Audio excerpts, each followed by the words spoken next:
ये ध्यान सारा पेट में घुस गया है, ध्यान होता ही नहीं। जब तक ये नहीं भरेगा तब तक ध्यान नहीं होने वाला है। तो बोले अब रात में तो कोई मतलब नहीं, कल सुबह देख लेना। वो बात 2 दिन भूखे पानी पीकर गुजारा और टाल दिया, कल देख लेना। रात भर नींद नहीं आई, और पानी से कैसे गुजारा हो जाए, नींद नहीं आई। सुबह होते ही और जैसे ही स्नान विस्नान करके निवृत्त हुए और नानक साहब आसन पर पहुंचे तो मर्दाना ने पैर पकड़ के कहा, हुजूर आप तो ध्यान लगा के बैठ जाओगे और इस मर्दाना का क्या होगा। तो क्या चाहते हो? हुजूर हमको इजाजत दे, हम शहर बस्ती में जाते हैं, कहीं से कुछ अपने लिए भी और कुछ आपके लिए भी व्यवस्था करके ले आएंगे, कुछ पेट में पड़ जाए। उन्होंने कहा, मर्दाना हम मना करते हैं, जाओ कहीं मत, यही रहो। हुजूर अब हमसे नहीं रहा जाता। नहीं मर्दाना, अच्छी बात यह है कि यहीं रहो। अरे यहाँ रहे तो ऐसी जगह आप रुके हो जहाँ खाने का कोई सौदा नहीं। इन पेड़ों पर फूल तो दिखाई दे रहे, एक फल नहीं जो जिसको खा के पेट की आग बुझा ले, और आप कहते हो यहीं रहो। बोले मर्दाना देखो हमारी बात मानो, सुख में दुख में मालिक को याद करो, उसकी मौज होगी तो सारी व्यवस्था हो जाएगी, यहीं रहो कहीं मत जाओ। उसने कहा, हुजूर आज्ञा देते हो या हम बिना आज्ञा के ही चले जाएं? अब नहीं रहा जाता, आज तीसरा दिन है, हमसे नहीं रहा जाता। अच्छा तो चले जाओ, लेकिन ध्यान रखना, अपने साहस और विवेक को मत खो देना। साहस से काम लेना और विवेक को मत खो देना। जाते हो तो चले जाओ। बोले हुजूर चिंता मत करो, हम लौटेंगे कुछ लेकर ही, आपके लिए भी लाएंगे। हम अकेले नहीं खाएंगे, आपके लिए भी लाएंगे, कुछ लेकर लौटेंगे। अब वो तुम्हारी मर्जी है, लेकिन हमारी बात को ध्यान रखना, साहस मत खो देना और अपने विवेक से काम लेना। जाओ तुम्हारी मर्जी है, तुम नहीं मानते हो तो चले जाओ। मर्दाना शहर में गए, पूरा शहर घुमाए, पूरे शहर में देवियों के अलावा एक भी पुरुष नहीं। अब पुरुष से पुरुष अपनी बात कहने में झिझक नहीं आती। अब वो देवियों को देखकर वो मुंह फेर ले, अब इनसे क्या कहें, औरतें हैं इनसे क्या कहें। जिस दरवाजे पर जाएं वो देवियां खड़ी मिले और वो कुछ नहीं कहे, वो भी कुछ नहीं कहे।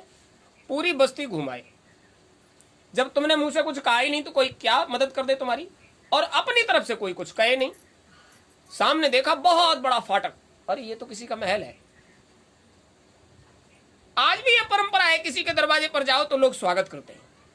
ये जाकर उस दरवाजे पर खड़े हो गए, दरवाजे सभी बंद थे, ये दरवाजा भी बंद था। ऊपर नजर उठाकर देखा, एक बहुत सुंदर युवती खड़ी थी। उसने कुछ नहीं कहा, ऊपर की तरफ देखा और नीचे की तरफ देखने लग गए, और चुपचाप रही, उसने कुछ नहीं कहा।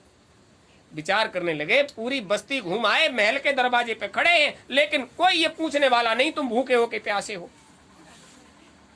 जब ये मन में विचार आया तो अचानक से फाटक अपने आप फाटक खुल गया। ऊपर की तरफ देखा तो वो युवती मुस्कुराने लगी। फाटक खुला और वो मुस्कुराने लगी तो इन्हें लगा कि शायद इसने हमारे अंतर की बात समझ ली और इसने ये फाटक खुलवा दिया।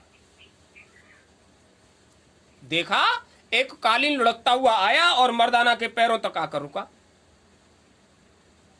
अरे अब तो स्वागत भी हो रहा है, हमारे आगमन पर कालीन बिछाया जा रहा है। अपने आप लुढ़कता हुआ आया और मर्दाना के पैरों तक वो खत्म हो गया। वो कालीन पर चल कर गए। बहुत सुंदर जगह है, बहुत बढ़िया, और सामने बहुत बड़ा बरामदा था, उसमें भोजन की व्यवस्था थी। और जब सामने पहुंचे तो दिखाई दिया, वो देखते देखते भोजन का थाल लेकर एक देवी आई और उसने थाल रख दिया। कहा किसी ने कुछ भी नहीं। दूसरी आई, उसने वो पानी रख दिया, सारे व्यंजन सारे पदार्थ वहां रख दिए सामने। मुंह में पानी आ गया। बड़े तीसरे दिन आज भोजन की व्यवस्था दिखाई दे रही है। मालिक अब पहले चले आते तो ये सारी चीज पहले मिल जाती। 3 दिन से भूखा रखा, कितना बढ़िया जगह, बिना कहे सारी व्यवस्था हो रही है, और पहले कह देते तो ये व्यवस्था पहले हो जाती। ए मालिक तेरी दया से ये सब व्यवस्था है, आंख बंद करके वो ध्यान कर रहे हैं। गुरु महाराज तुम्हारी दया से ये सब हो गया, ये सब हो गया तो हम खाली हाथ नहीं आएंगे, आपके लिए भी लाएंगे, ये विचार कर रहे हैं। आंख खोली और जैसे ही आंख खुली सामने हड्डियों का एक कंकाल लटक रहा था। जैसे ही दृष्टि उस पर गई, वो भोजन कहीं नहीं था, एक कंकाल सामने झूल रहा था। रूह कांप गई। अरे ये क्या है, अभी तो यहाँ भोजन व्यवस्था थी, एकदम कांप गए। ये तो बड़ी बड़ी दुखदाई स्थिति है, ये तो नरकंकाल है जो आंखों के आगे झूल रहा है। आंखें बंद कर ली और गुरु महाराज को याद करने लगे, ये तो भूत प्रेतों का मामला है, यहाँ तो नरकंकाल झूल रहा है। आंखें बंद कर ली और फिर आंख खोलकर देखा। जैसे ही आंख खोलकर देखा, एक शेर इधर खंबे के पास, एक शेर इधर खंबे के पास टकी लगाए देख रहा।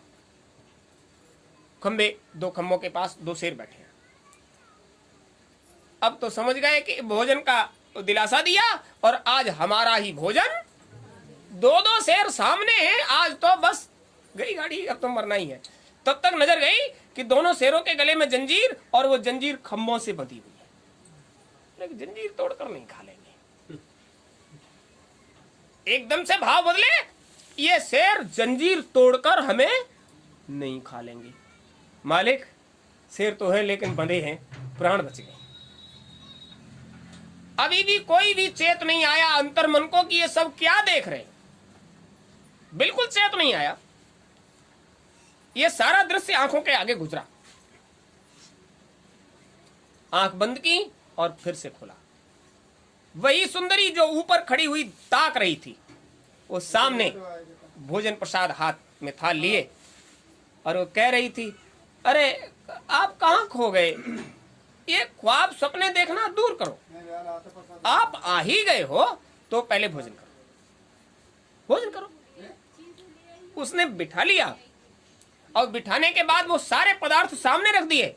आप प्रेम से भोजन करो, घबराइएगा नहीं, भोजन करो। बात तो सही है। जब सामने भोजन आया तो आओ गिना ना ताव सब भूल गए और जल्दी से वो उसको खाने के लिए उद्धत हुए। और जैसे ही मुंह की तरफ ग्रास बढ़ाया, तुरंत चैतन्य हो गए।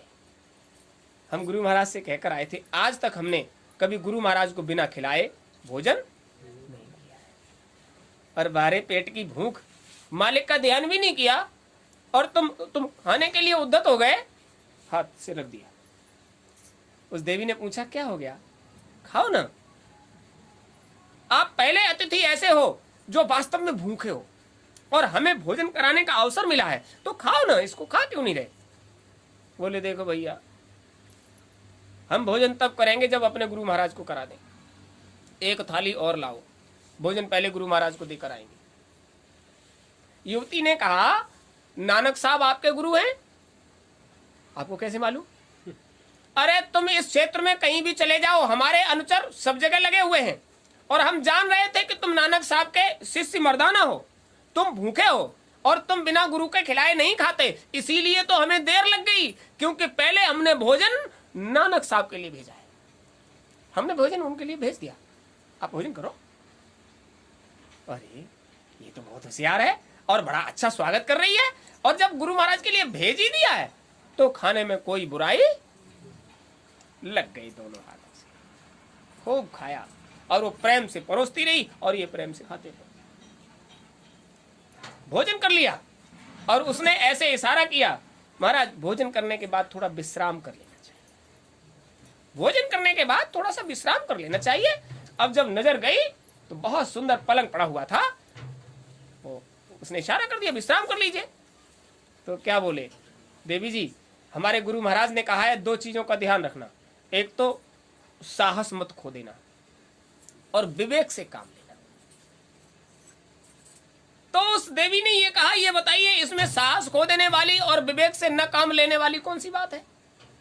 अरे बिस्तर है, आप विश्राम करो और सुबह चले जाना। अब बाहर निकलोगे तो देखो, और जब नजर घुमाई तो चारों तरफ बत्तियां जल रही थी, मसालें जल रही थी।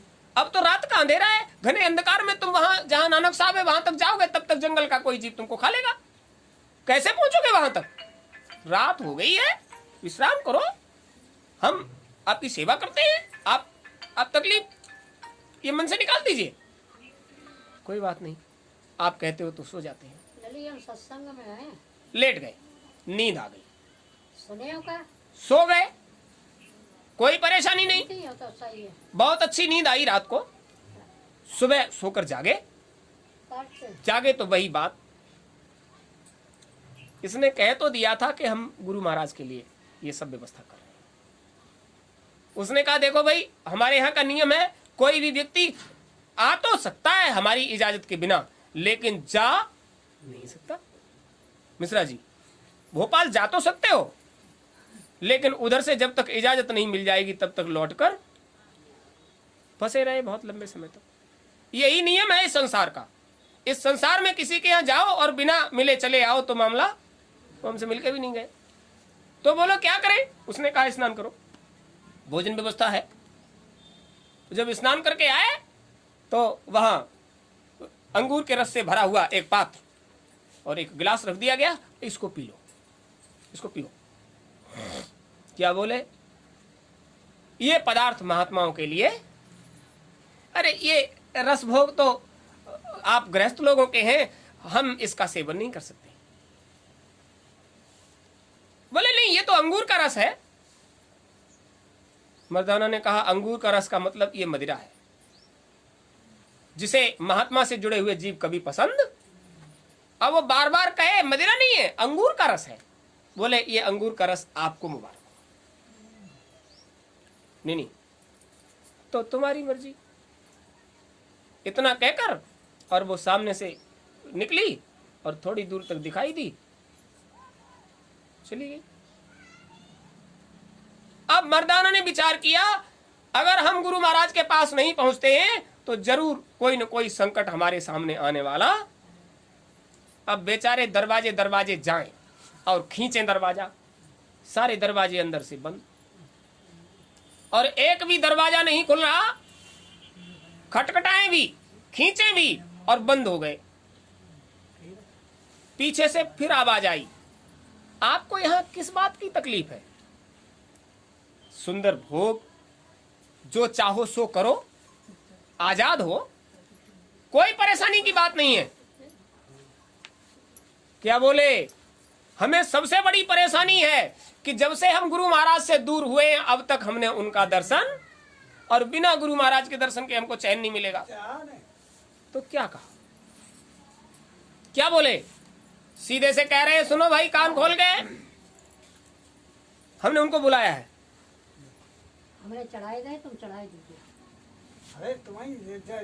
हमने उनको बुलाया है, बुला लिया है। अब तो कांप गए। हमारे गुरु महाराज वहां सूखे पत्तों में आसन लगाए हैं और हमको इन राजसी सुखों में लोटे पोटे देखेंगे तो आज जाने कितनी डांट पड़ेगी। क्या बोले? आप उनको मत बुलाइए। उसने कहा आप कहते हो तो हम उन्हें नहीं बुलाते हैं, लेकिन हमारे यहाँ जो आ जाता है वो हमारा ही होकर रह जाता है, वो कभी वापस नहीं जाता, वो नहीं जाता। अब तो बेचारे रोने लगे। उस मालिक ने बहुत मना किया, मत जाइए, और इस पेट की भूख ने हमें कहां लाकर फंसा दिया। उसने कहा नजर घुमा कर देखिए इधर।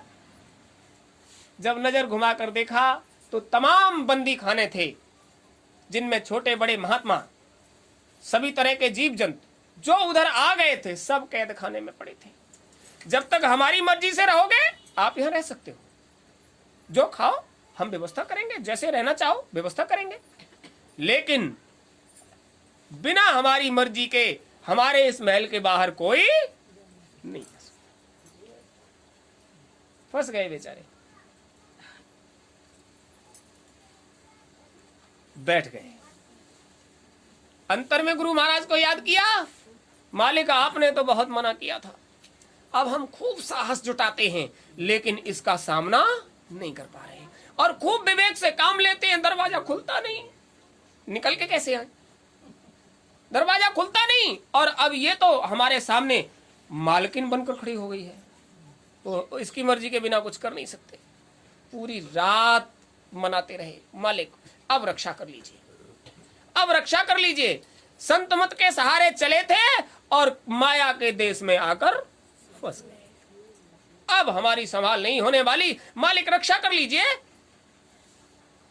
अचानक से दरवाजे पर ठक ठक की आवाज हुई।